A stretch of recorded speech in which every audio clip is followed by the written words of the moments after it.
अस्सलाम वालेकुम। पाकिस्तान टुनाइट के साथ मैं हूं सैयद समर अब्बास। पाकिस्तान तहरीक इंसाफ के खिलाफ फॉरेन फंडिंग केस का जल्द फैसला सुनाए जाने के हवाले से अपोजिशन कल इलेक्शन कमीशन के बाहर एक बड़ा एहतजाजी मुजाहरा करने जा रही है और हुकूमत ने इस एहतजाज की इजाज़त दे दी है। अब यह पाकिस्तान तहरीक इंसाफ का फॉरेन फंडिंग केस अपोजिशन के लिए एकदम से इतना अहम क्यों हो गया है कि वो उसका फौरी फैसला चाह रहे हैं। ऐसी कौन सी तवक्कुआत हैं अपोजिशन को इस केस से जुड़ी जो अगर फैसला आ जाता है तो अपोजिशन को बहुत इसका फ़ायदा हो सकता है। ये तमाम हक़ाइक़ आज मैं आपके सामने रखूँगा कि क्या ऐसा हो कि जिससे अपोजिशन को फौरी फ़ायदा मिल सकता है, और वो फ़ायदा यह है कि हुकूमत की बरतरफी। दूसरी तरफ नाज़रीन, PDM ने जलसों और रैलियों का नया शेड्यूल जारी कर दिया है और आज मौलाना फजल रहमान साहब की सरबराही में PDM की स्टीयरिंग कमेटी का इजलास हुआ इस्लामाबाद में, जिसमें डिस्कशन हुई कि किस तरह तहरीक को आगे लेकर चलना है। और ख़बर दोबारा यही मैं आपके साथ शेयर कर रहा हूँ कि अगले 2 माह तक कम अज़ कम जो है हुकूमत घर नहीं जा रही, इस्लामाबाद की तरफ लॉन्ग मार्च नहीं हो रहा, चूँकि बहुत सारी ऐसी वजूहात हैं और हम डिस्कस करेंगे वो वजूहात ही, वो अवामिल ही जो PDM को अपने हदफ के हसूल यानी हुकूमत की बरतरफी की तरफ जाने से रोक रहे हैं। और साथ ही साथ नाज़रीन हम ब्रॉडशीट का मामला भी डिस्कस करेंगे, चूँकि बड़ा इंपॉर्टेंट मामला है। आज हुकूमत ने जो ऑर्डर्स थे, जो डिक्लेरेशन से जो भी इसमें फ़ैसले आए, वो सारे आज शेयर कर दिए हैं, पब्लिक कर दिए हैं। कुछ अहम तफसीलात हैं, कुछ अहम हक़ाइक़ हैं जो कि आपके सामने रखने हैं, इस केस से जुड़े हैं, जो गलतियाँ हमसे हुई और आइंदा हमें ये गलतियाँ नहीं दोहरानी चाहिए बतौर स्टेट। हमें प्रोग्राम में ज्वाइन किया इस्लामाबाद स्टूडियो में माइज़ा हमीद साहब ने, पाकिस्तान मुस्लिम लीग नवाज़ की रुकन कौमी असम्बली है। हमारे साथ मौजूद हैं प्रोग्राम में डॉक्टर यास्मीन राशिद साहिबा, पाकिस्तान तहरीक इंसाफ से हैं, पंजाब की वज़ीर सेहत हैं, और शहला रज़ा साहिबा में ज्वाइन कर रही हैं, पाकिस्तान पीपल्स पार्टी से हैं और सिंध में वज़ीर हैं, सूबाई वज़ीर हैं। बहुत शुक्रिया आप तीनों मेहमानों का अपने प्रोग्राम में अपना कीमती वक्त दिया। हम सबसे पहले बात करेंगे पाकिस्तान तहरीक इंसाफ के ख़िलाफ़ फॉरेन फंडिंग केस की। बड़ा अहम मामला है जिस पे अपोजिशन नज़रें लगाई बैठी है। दर हकीकत ये केस 2014 से शुरू हुआ था, लेकिन अब 6 साल बाद जाके आज अपोजिशन के लिए ये केस इतना इंपॉर्टेंट क्यों हो गया है कि अपोजिशन जाके इलेक्शन कमीशन के बाहर एहतजाज करने जा रही है कि जल्द इस केस का फैसला सुनाया जाए और फौरी तौर पर क्या हो सकता है जिससे अपोजिशन को फ़ायदा हो, वो कुछ हक़ाइक़ मैं आपके सामने रखने जा रहा हूँ। अब इसमें एक चीज़ तो बड़ी वाज़ेह है कि इलेक्शन एक्ट 2017 के तहत इस केस में किसी किस्म की प्रोसीडिंग आगे नहीं हो सकती, चूँकि ये केस जो है बुनियादी तौर पर ये चल रहा है जो PPO है, पोलिटिकल पार्टीज़ ऑर्डर है 2002 का, उसके तहत ये केस चल रहा है। और उसमें जो फॉरेन फंडिंग के हवाले से इंडिविजुअल्स से फॉरेन फंडिंग लेना या उनसे पार्टी डोनेशन लेना जो है वो इलीगल फंडिंग में नहीं आता।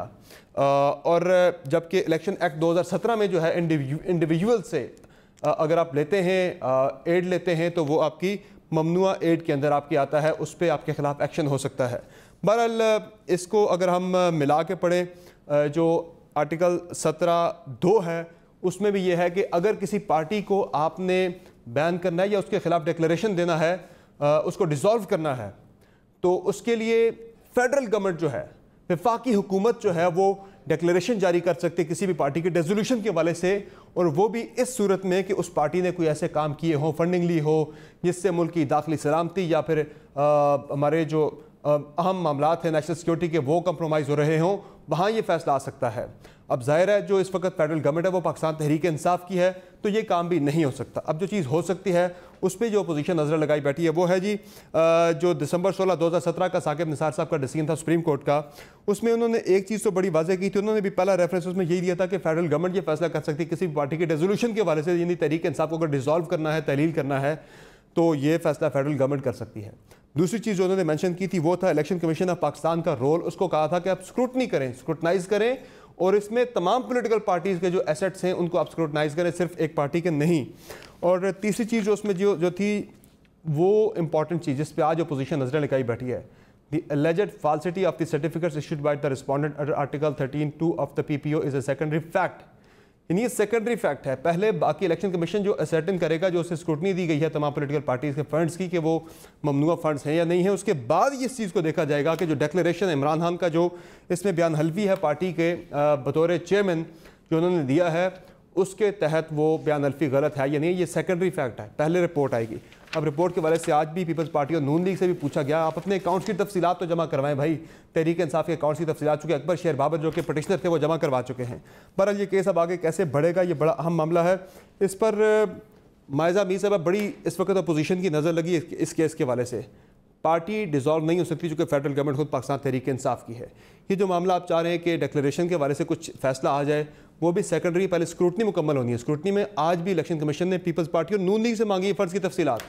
आप एहतजाज करने जा रहे हैं, उन्हें अपने अकाउंट्स की तफसीलात तो जमा करवा दें पहले। बिस्मिल्लाहिर्रहमानिर्रहीम, हम अपने अकाउंट्स की तफसीलात जमा करा देंगे, लेकिन आप सबसे ज़्यादा इम्पोर्टेंट जो इशू है वो ये है कि 6 साल से ये केस चल रहा है। अकबर एस बाबर साहब इनके अपने बानी मेंबर हैं और इस केस को लेके चल रहे हैं। तो हमारा सवाल ये बनता है कि ये 6 साल से क्यों नहीं एक्सपेडाइट हो रहा केस। पहले जो है ये केस इलेक्शन कमीशन ने सुना, फिर उन्होंने वो कमेटी बना दी जो कमेटी खेलते हैं। उसके बाद जो है अब उन्होंने फिर एक और कमेटी बना दी, और इसको सबसे ज़्यादा हिस्टोरिकली जो है सबसे बड़ा केस कहा जा रहा है। ये कोर्ट एंड कोर्ट जो है इलेक्शन कमीशन की कमेटी की जो है स्टेटमेंट है। बिसाइड्स दैट आप देखें कि कोई 17 मेरा ख्याल है कितनी इनकी हेयरिंग्स हो चुकी हैं। हेयरिंग्स इनकी लातादाद हो चुकी है। 2014 से ये केस चल रहा है। नहीं, मैं एग्जैक्ट नंबर भी आपके पास लाई हूँ कि कोई 17 एक दफ़ा हो चुकी हैं, और फिर जो है कोई 18 एक दफ़ा जो है कमेटी की हेयरिंग्स हो चुकी हैं, लेकिन इसमें जो है कोई जो है रिजल्ट उसका नहीं निकला। अब मेरा पॉइंट ये है कि आप लोग जो है 17-18 हुई हैं, वो सब की हुई हैं, पीपल्स पार्टी की भी हैं, नून लीग की भी हैं, बारी-बारी जमातों को बुलाते हैं। ये स्क्रूटनी कमेटी की आप ओवरऑल डिटेल्स शेयर कर रही हैं। नहीं, ये मैं स्क्रूटनी कमेटी की सिर्फ ये पीटीआई की जो फॉरेन फंडिंग केस की कर रही हूँ, क्योंकि ये केस जो है 6 साल से चल रहा है। तो सबकी कर रही है ना स्क्रूटनी कमेटी, तो तीनों पार्टी के फंड्स को अब की बात नहीं कर रही जी, मैं फॉरेन फंडिंग के केस की बात कर रही हूँ जो पीटीआई का है। अब बात ये है कि इसमें जो है अगर मैं ये कहूँ कि इलेक्शन कमीशन बहुत सी इंपॉर्टेंट एस्पेक्ट्स हैं जो रिवील होते हैं, जो सामने आते हैं। उसमें ये है कि एक तो इलेक्शन कमीशन जिस तरह नैब है, इलेक्शन कमीशन को दबाव में डाला जा रहा है, क्योंकि जो पिछले इलेक्शन कमिश्नर थे उनको आप जब वो रिटायर हुए तो उनको आपने एक बहुत बड़ा ओहदा भी दिया, उसके बाद आपने उनको एजाज़ भी दिया। उसके बाद रिसेंटली जो है इनके कोई न्याजी साहब हैं, वो चीफ इलेक्शन कमिश्नर को भी मिले रिगार्डिंग दिस केस। और तीसरी बात ये है कि जो कोर्ट में बात की गई, ये क्यों की गई कि जो फंडिंग हुई है इसको जो है वो छुपाया जाए। तो ये सारे इंपॉर्टेंट एस्पेक्ट्स हैं जो मैं समझती हूँ कि आवाम के सामने भी आने चाहिए। और ये जो डिलेज हैं, हमें तो बार बार कहा जाता है कि हम मनी लॉन्ड्रिंग करते रहे, हम करप्शन करते रहे, हम चोर हैं, हम डाकू हैं। तो सबसे बड़े चोर और डाकू तो वो लोग बनते हैं जो अमेरिकन लॉबी, इसराइली लॉबी की फंडिंग ले रहे हुंडी के जरिए, और वो या पाकिस्तान में ला रहे, और ये तो फिर कौमी सलामती का भी मसला बनता है। तो ये बहुत से बड़े सवालात हैं, इसी वजह से हम धरना दे रहे हैं। शैला रज़ा साहिबा, पीपल्स पार्टी को क्या यकीन है इस बात का कि फॉरेन फंडिंग केस का फैसला तहरीक इंसाफ की हुकूमत के खात्मे की बुनियाद बन सकता है? और फौरी तौर पर जो हकायक मैंने बयान किए इसमें तो फौरी तौर पर फैसला मुतवक्के नहीं है ऐसा अभी, चूंकि ये स्क्रूटनी कमेटी अपना डिसीजन देगी, फिर वो चीज़ अदालत के अंदर जाएगी, लंबा टाइम चलेगा इसमें। अच्छा, ये मुजाहरा इलेक्शन कमीशन के कॉन्डक्ट पे है, और इसमें हम यही पूछ रहे हैं कि 6 साल से ये एक केस आपके पास पड़ा है जिसकी 70 से ज्यादा हियरिंग हो चुकी हैं, जिसमें 30 दफा से ज्यादा आप इस्टे दे चुके हैं इनको, तारीख पे तारीख जिसमें पीटीआई ने अपने उधर पेश किया। तो फिर इसके अलावा हमारे कुछ और भी इलेक्शन कमीशन से रिजर्वेशंस हैं, मसलन फैसल सोलेह हयात की और अब्दुल हकीम बलोच और फहमीदा मिर्जा वाली सीट पे, और इस तरह बहुत सारी पे जब रिकाउंटिंग हुई तो किस तरह से किस मरहले पे पहुंच के जो है वो तमाम रिकाउंटिंग रोक के फिर उनको जो है बंद कर दिया गया। तो ये सारी बातें हैं। और इस पे हमारा हक बनता है। अगर पीटीआई जो है अपने दौरे ऑपोजिशन में एक 4 सीटों की वजह से इलेक्शन कमीशन के अलावा इलेक्शन कमीशन पे मुजाहरे के साथ पूरा मुल्क बंद कर सकती है, तो हम अगर इलेक्शन कमीशन के सामने जा रहे हैं कि अपने जो कॉन्डक्ट है उसको आप न्यूट्रलाइज करें, तो कौन सी ऐसी बात? तो कल का जो आपका प्रोटेस्ट है, आपका जो मुजाहिरा, आपको लग रहा है कि उसके बाद इलेक्शन कमीशन फौरी फैसला सुना देगा? देखिए, मुजाहरे या कब कोई चीज जब की जाती है पूरी दुनिया में, तो इंसान की डिमांड होती है और उस पे वो देखता है कि जब राहें बंद हो गई तो वो मुजाहरे की सूरत इख्तियार करे। तो हमारा मुजाहरा है और मैं समझती हूँ कि दुनिया में जितनी भी स्ट्रगल की गई है वो अपना एक इम्पैक्ट छोड़ती हैं। जरूरी नहीं कि आपको फौरी रिजल्ट नजर आए। ठीक है। डॉक्टर यास्मीन राशिद साहिबा, आज पीडीएम के सरबराह मौलाना फजलुर रहमान साहब ने पाकिस्तान तहरीक इंसाफ के खिलाफ फॉरेन फंडिंग केस को मदर ऑफ ऑल एनआरओज करार दे दिया है। उन्होंने क्या कहा, जरा सुन लें आप भी।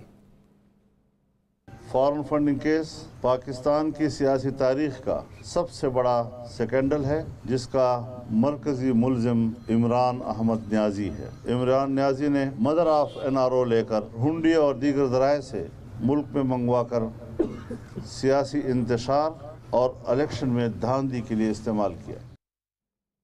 तो डॉक्टर साहबा, एक तो प्रिंसिपल की अगर हम बात करें तो खान साहब का अपना बयान करदा प्रिंसिपल ये था, जब मियां नवाज शरीफ के खिलाफ वो एहतजाज कर रहे थे, कि जो हुकूमती पार्टी है, हुक्मरान है, उनसे पहले हिसाब किताब लिया जाना चाहिए, बाद में बाकी लोगों का हिसाब होना चाहिए।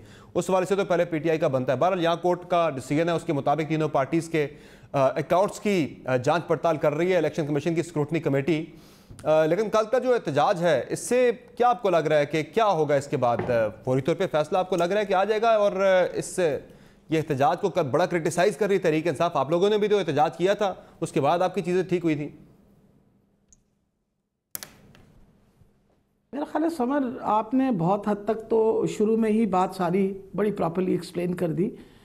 2002 और फिर उसके बाद जो 2017 का सामने आया उसके मुताबिक। लेकिन सबसे बड़ी ये बात है कि इस वक्त तो तीनों पार्टियों के कागज़ जो हैं वो जो फंडिंग है वो स्क्रूटनाइज हो रही है। और आप अगर जाके चेक कर लें ऑन द रिकॉर्ड तो आप हैरान होंगे कि पाकिस्तान तहरीक इंसाफ ही ने सबसे ज़्यादा कागज़ जमा कराए हुए, सबसे ज़्यादा जो हमारे रिकॉर्ड हैं वो हमने जमा करवाए हैं। ना ही नून लीग ने और ना ही पीपल पार्टी की उस तरह they have absolutely no records. हमने तो कम से जी मैं वही बता रही हूँ नहीं, उसके अलावा हमने भी जमा करवाए हैं ना। वजह ये है कि मैं आपको let me make it very clear, हम फंडिंग अपनी पार्टी के खुद करते रहे हैं। We have been funding it where our party is concern. और खुद पर्सनल फंड्स जब देते हैं और उसके अंदर पीपल हैव बीन कंट्रीब्यूटिंग, उसमें there is nothing to hide. सबसे बड़ी ये बात है कि हमें क्या छुपाना है, हम कोई हुकूमत में थोड़ी थे। We were doing a fund raising. असल मसला तो इनका होता था, ये आप हाई कोर्ट को भी अप्रोच कर चुके हैं स्टे लेने के लिए, रुकवाने के लिए, पार्टी में फिर निकाले जाते थे। जी देखें, ये तो देखें जो लीगल रेमेडीज हैं, we will be taking all those legal remedies. उस पर तो किसी को कोई इतराज़ नहीं होना चाहिए। 6 साल से केस चल रहा है, 2.5 साल से हम आए हैं, 3.5 साल तो इनकी अपनी हुकूमत थी उस वक्त। अभी ये कहते हैं ना कि हम इलेक्शन कमीशन पे कोई प्रेशर डाल रहे हैं, तो भाई 3.5 साल तो ये थे ना। और अगर इलेक्शन कमीशन की बात आप कर रहे हैं तो आपके सामने पनामा लीक्स का केस जो है वो कहीं छुपा हुआ तो नहीं है ना। मैं पनामा लीक के केस के अंदर खुद, आपको पता है, इलेक्शन कमीशन के सामने गई और उस ज़माने में पीपल पार्टी भी मेरे साथ ही खड़ी हुई थी। अगर आपको याद हो तो जुल्फ़िकार खोसा साहब और मैं दोनों इकट्ठे जाके हाजिर होते थे इलेक्शन कमीशन के सामने और उनके सामने जाके पेश किए थे कि ये सारे जो अपना मरियम बीबी के जो एसेट्स और ये सारे सामने आए हैं, ये दिस इज़ रॉन्ग। और ये रॉन्ग इन्होंने अपनी स्टेटमेंट्स दी हुई हैं, इन्होंने अपने एसेट्स गलत डिक्लेयर किए हुए हैं। और उसके अंदर मरियम नवाज जो हैं वो शी इज़ द डायरेक्टर, आपको वो याद है ना। और 6 महीने, एक सेकंड में सुन लीजिए आप मेरी बात जी। 6 महीने, हर महीने हमारा बाकायदा पेशी होती थी, वहाँ हम जाके कागज़ भी लेके जाते थे। And finally we went to the Supreme Court. आपको पता है कि ये सारा कुछ जो हुआ है, तो ये तो रेमेडीज़ जो हैं, जो लीगल रेमेडीज़ हैं, they are there for everyone. हमें इनकी कल एहतजाज पे बिल्कुल कोई इतराज़ नहीं है। मैं तो ये सोची थी एहतजाज इस पे करेंगे और मेरा ख्याल है शैला बीबी ने बिल्कुल सही कहा कि इनका ख्याल है जो कॉन्डक्ट है इलेक्शन कमीशन का उसके ऊपर एहतजाज होना चाहिए। कि इन हमारे ख्याल तो ये, मेरा तो ये ख्याल था पर्सनली कि एहतजाज इसलिए करने जा रहे हैं कि ये बात शोर मचा रहे हैं कि हमारा इलेक्शन चोरी किया गया।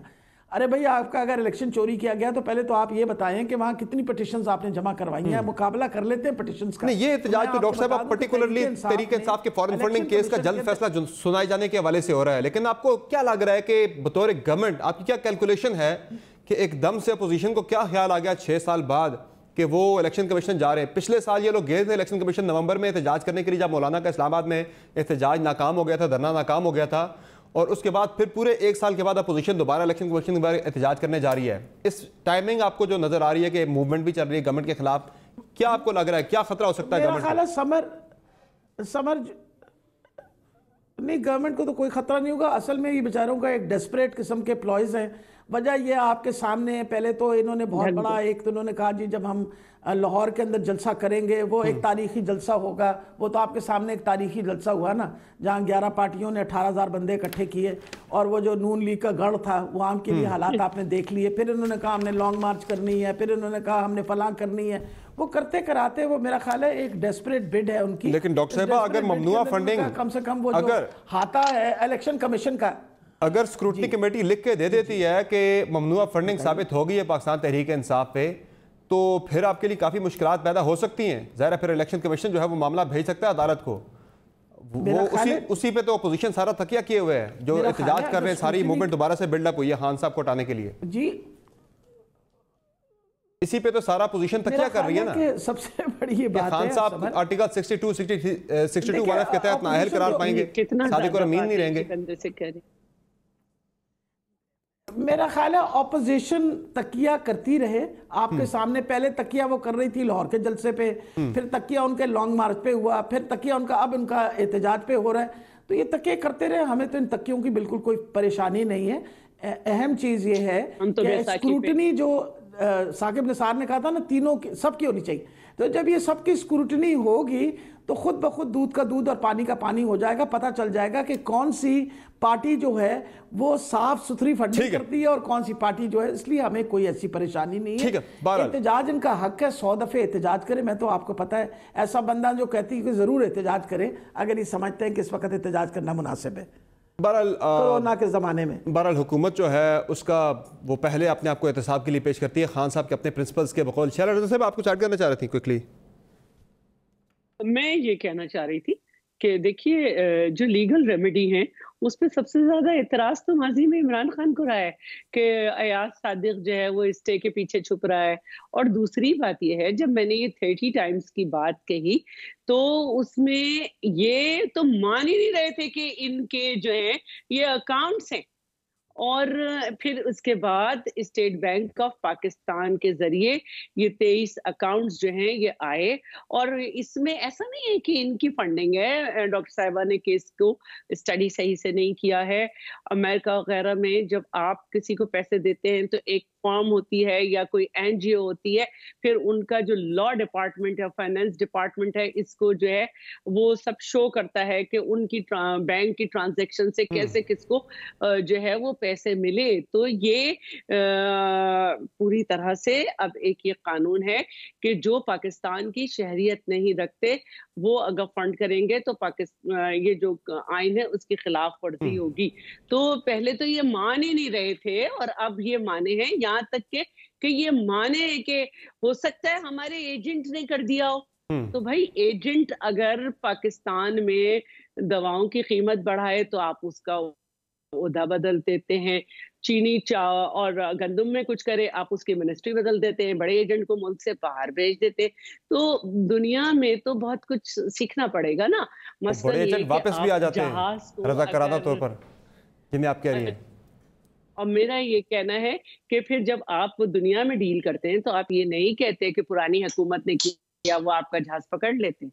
और इसी तरह अब जहाँ पे आप खड़े में हैं वहां पे इस वक्त जो हम बात कर रहे हैं वो हम सिर्फ यही कर रहे हैं कि ये केस अगर उस वक्त की हुकूमत दबाव डालती तो इलेक्शन कमीशन जो है वो इसको चलता। लेकिन हम या कोई और उसने दबाव नहीं डाला इदारों को जो है आजादी से काम करने दिया गया, लेकिन खास तौर पर इलेक्शन कमीशन को। लेकिन ये सारी बातें जो हैं उसमें जब ये अपने मुंह से कबूल चुके हैं कि एजेंट ने ये कर दिया होगा, तो इसका मतलब है आप एक्सेप्ट कर चुके हैं कि ये हुआ है।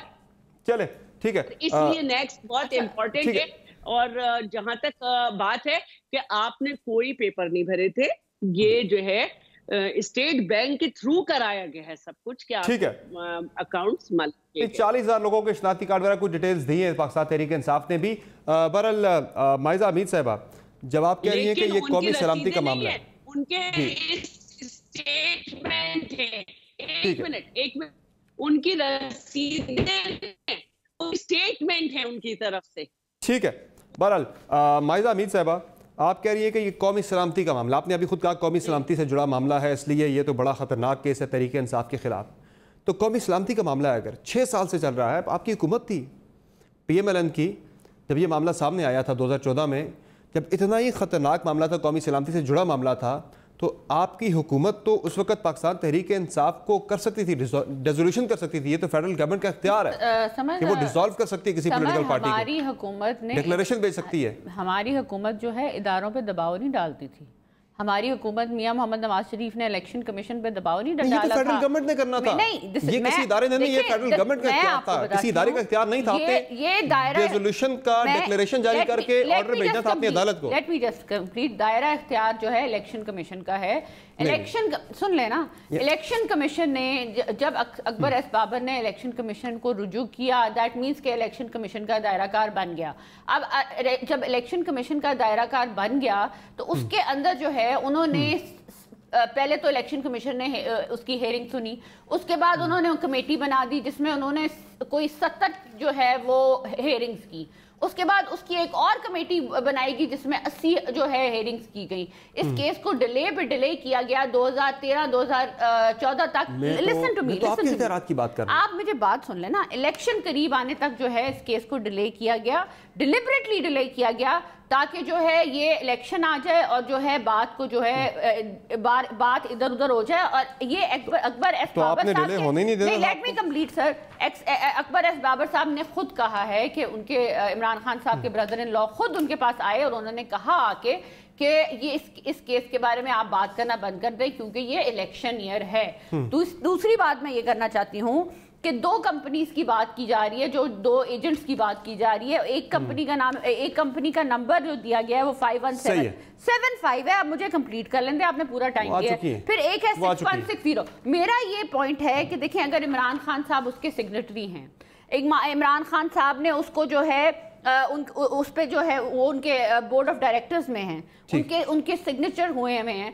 तो ये जब बात रिवील होती है कि आपकी इस्राएली लॉबी थी, आपकी इंडियन लॉबी थी, आपकी जो है वो लॉबी साबित नहीं हुई। नहीं, साबित तो तब होगी जब आप इलेक्शन कमीशन से दबाव हटाएंगे। साबित तो तब होगी जब इलेक्शन कमीशन से आप उन्हें रोकना बंद करेंगे कि आप डिसीजन ना दें। मैं तो आपके सामने ये रख रहा हूं, मैं तो आपके सामने आईन का आर्टिकल 17 की क्लास नंबर 2 में आपके सामने रख रहा हूं, जिसमें ये कह रही है कि that any political party has been formed or is operating in a manner prejudicial to the sovereignty or integrity of Pakistan, the federal government shall, within 15 days of such declaration, refer the matter to the Supreme Court, whose declaration on such reference shall be final.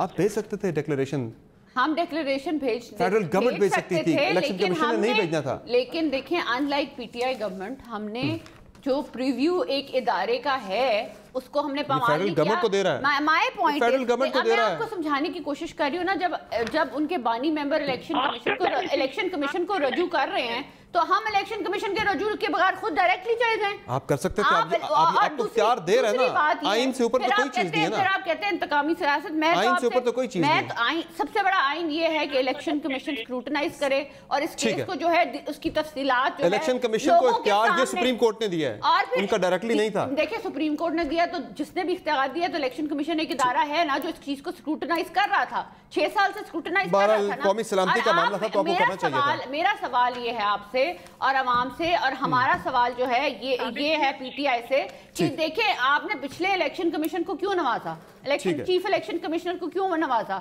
आपने उनको अच्छी position भी दी। Chief election commissioner नहीं थे वो, secretary election commission थे बाबर याकूब फतेह साहब, जो अभी आईपीपीएस के साथ नेगोशिएट भी कर रहे हैं। मेरी बात सुन लें कि और जो इनके सिग्नेटरीज होते हैं ना, जो इलेक्शन जो फॉरेन फंडिंग में इनके सिग्नेटरीज होते हैं, जितना इमरान खान साहब हैं या सैफुल्लाह न्याजी साहब हैं या दीगर लोग हैं, वो लोग जो हैं उनको पीनलाइज करना पड़ता है। आर्टिकल यानी कि 62(1)(f) लगता है जी, फॉरेन फंडिंग में ये बहुत सीरियस इशू है।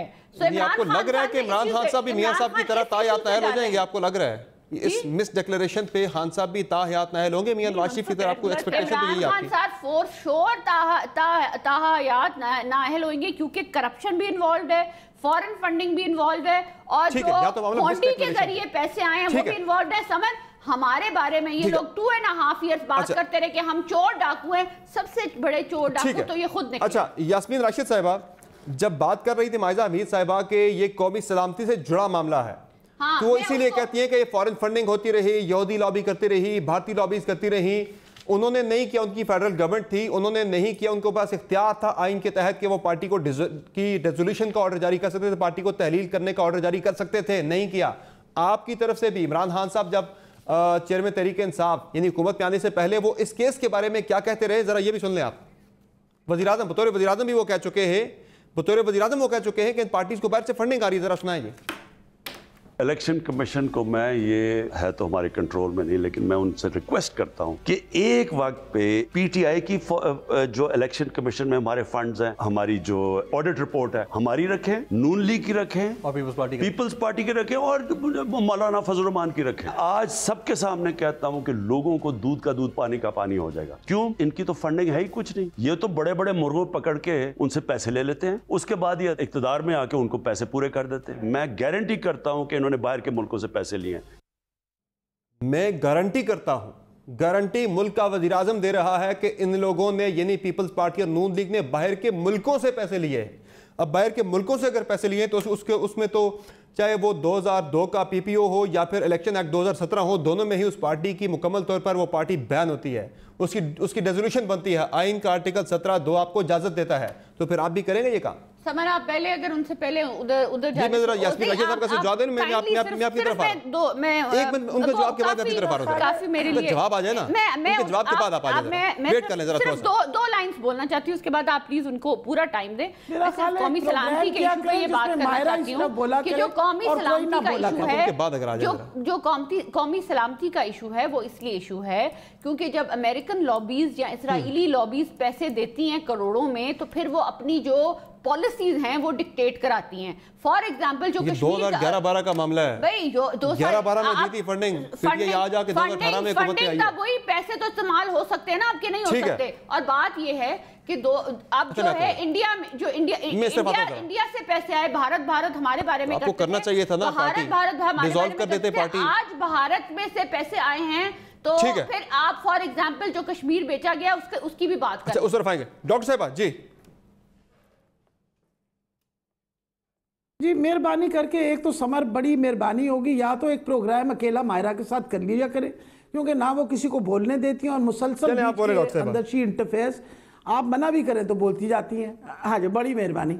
अच्छा, इम्पॉर्टेंट ये चीज़ है कि आपने खुद फरमाया कि 2012 से चल रहा था, इनकी हुकूमत थी, अगर हमने गलत काम किया था तो they had all the right to take any action, किसी ने इनको मना तो नहीं किया था।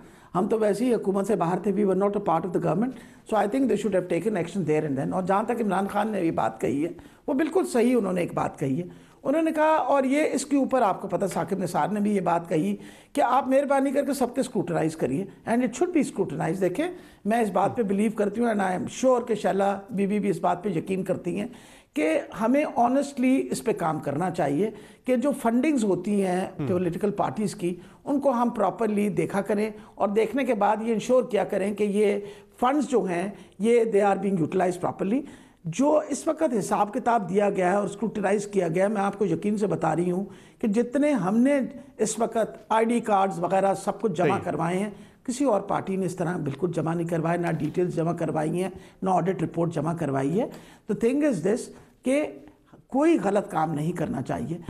ये कहते हैं जी चोर उचक्कों की बात कर रहे हैं। भाई हमने तो चोर उचक्के आपको इसलिए कहा कि पनामा लीक्स आपके खिलाफ आई, हमने थोड़ी कहा था। इंटरनेशनल कंसोर्शियम ऑफ जर्नलिस्ट ने कहा था कि आप लोगों ने चोरी की हुई है, मनी लॉन्ड्रिंग की हुई है, उसकी वजह से उनको सू करना था ना उस वक्त। हम तो इलेक्शन कमीशन में एक बाहर से आपके ऊपर इल्जाम लगा।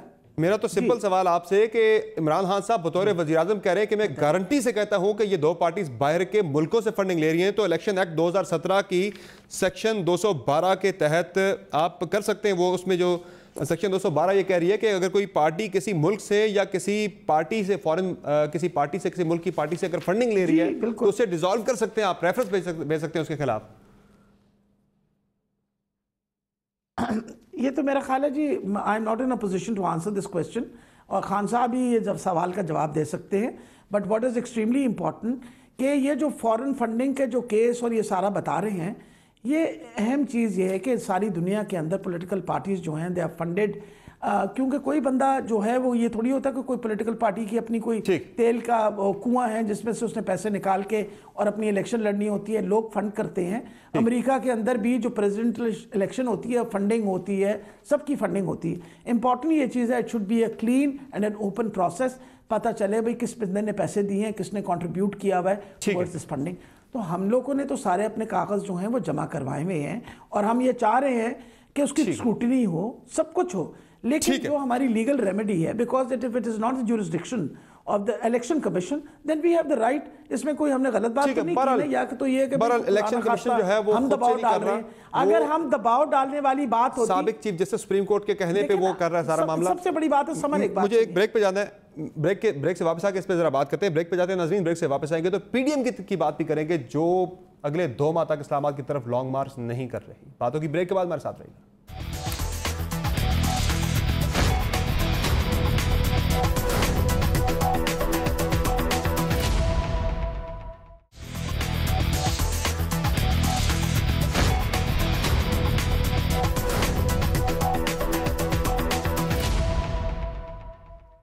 वेलकम बैक टू शो नाज़रीन। अब बात करेंगे पीडीएम की, जिसके सरबराह मौलाना फजलुर रहमान ने आज एक नया शेड्यूल जारी कर दिया है। वो शेड्यूल है पीडीएम के मज़ीद जलसों और रैलीज़ के हवाले से, और इस नए शेड्यूल के मुताबिक पीडीएम जो है 21 जनवरी को कराची में एक मिलियन मार्च करेगी, 5 फरवरी को रावलपिंडी के लियाकत बाग में जलसा होगा, 9 फरवरी को हैदराबाद में। फिर मौलाना साहब ने इस पर आज अनाउंसमेंट की, वो क्या अनाउंसमेंट थी ज़रा सुन लें एग्जैक्टली वो करने क्या जा रही है पीडीएम। 21 जनवरी को कराची में, 5 फरवरी को रावलपिंडी में, 9 फरवरी को हैदराबाद में, 13 फरवरी को सियालकोट में, 16 फरवरी को पशीन बलूचिस्तान में, 23 फरवरी को सरगोधा में और 27 फरवरी को खुजदार में बहुत बड़ा इज्तिमा और बहुत बड़ी रैली मुनक़द की जाएगी। उसके बाद इस्लामाबाद की तरफ लॉन्ग मार्च का फैसला होगा, यानी कि फौरी तौर पर लॉन्ग मार्च नहीं हो रहा। मौलाना फजलुर रहमान साहब इससे पहले लॉन्ग मार्च के हवाले से क्या दावे कर चुके हैं, ज़रा ये भी सुना दीजिए नाज़रीन को।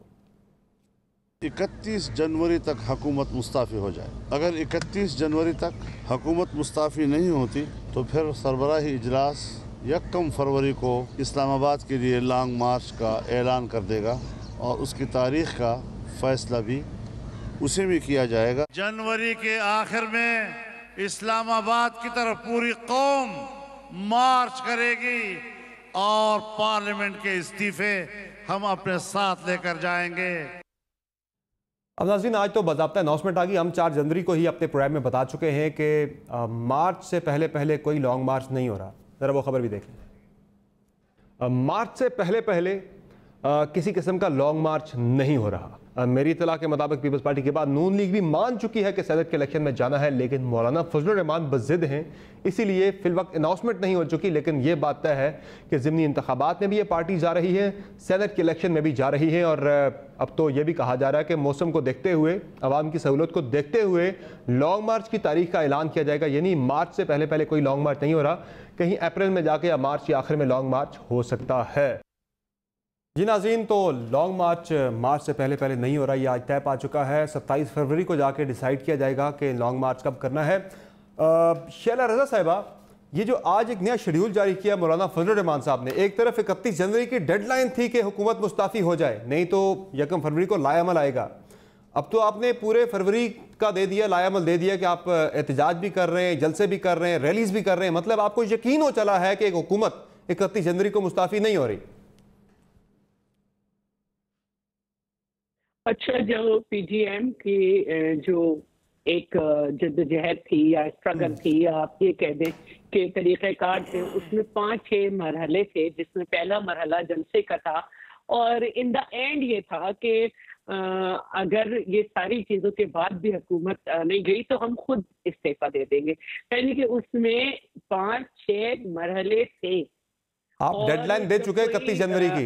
डेडलाइन जो है वो आखिरी डेडलाइन होती है, वो आखिरी मरहला होता है।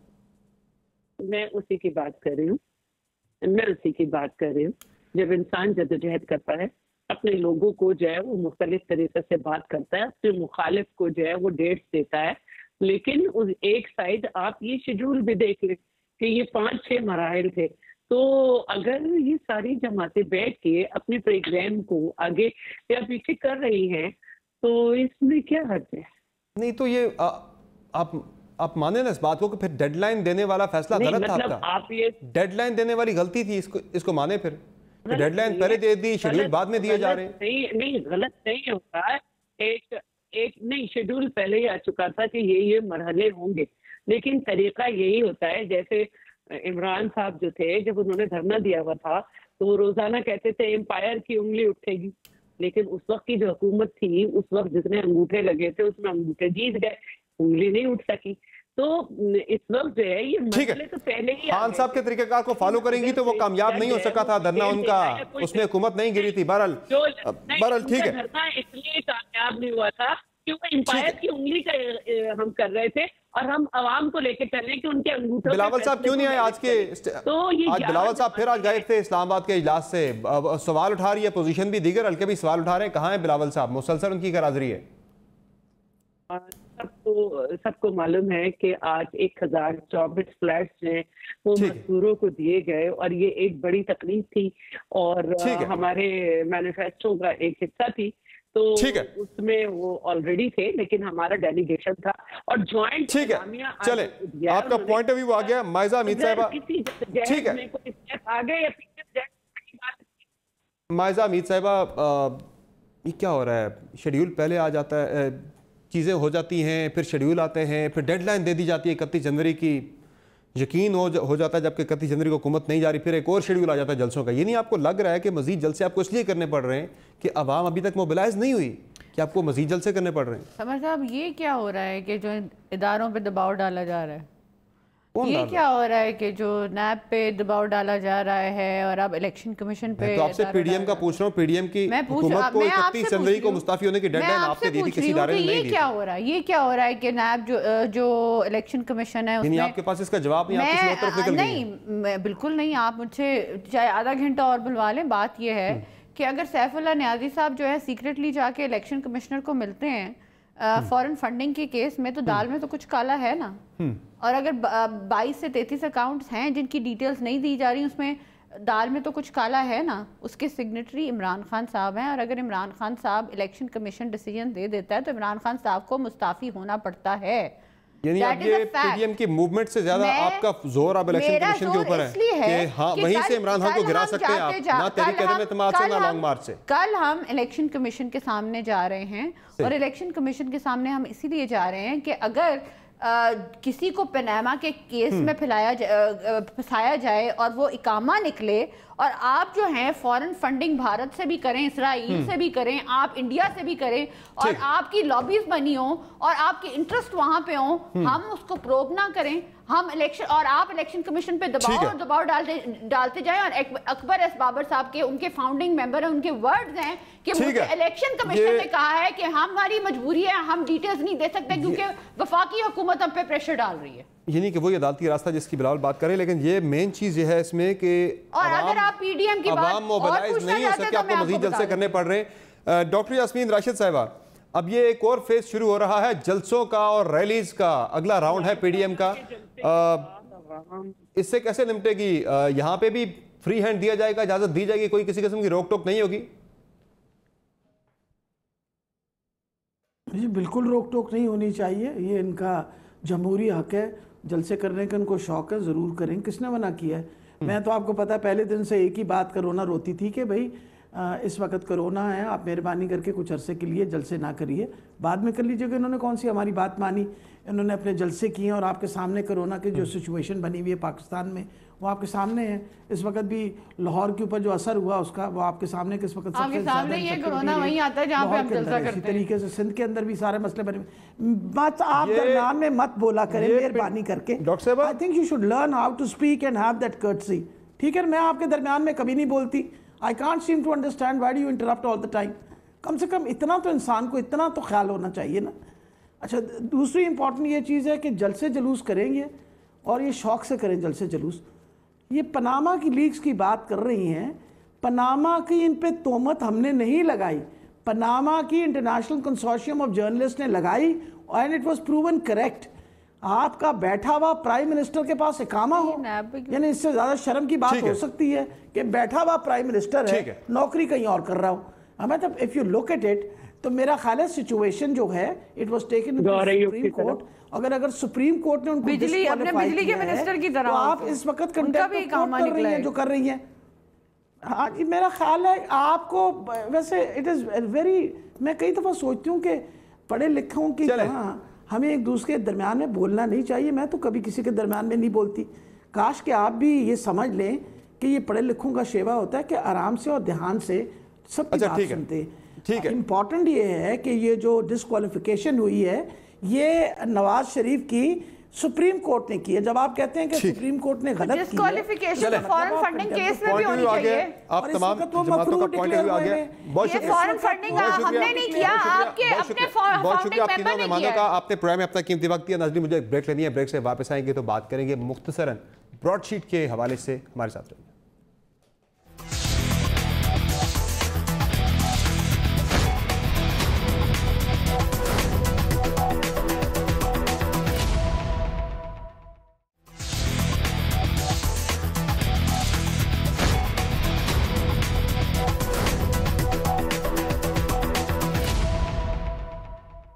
वेलकम बैक दोस्तों। नाज़रीन, अब बात हो जाए ब्रॉडशीट की।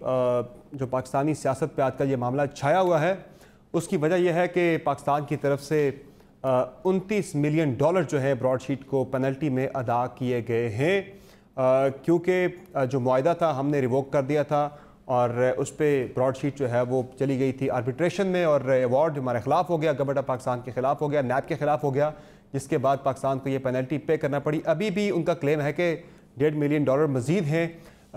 अगर हम वो अदा नहीं करते तो सूद जो रोज़ाना का पाकिस्तान पे पड़ रहा है वो $5,000 डेली का पाकिस्तान पे सूद पड़ रहा है जो हमें अदा करना है। बहरहाल इसमें जो गलतियाँ हुई माजी की हुकूमतों से उसकी तहकीकात तो हो रही हैं। इमरान खान साहब ने एक वज़रा की कमेटी बनाई है शिबली फराज साहब की सरबराही में कि जो 48 घंटों में सिफारिशात देगी कि इस पर मज़ीद हमें क्या करना चाहिए, जबकि PACB इसको इन्वेस्टिगेट कर रही है।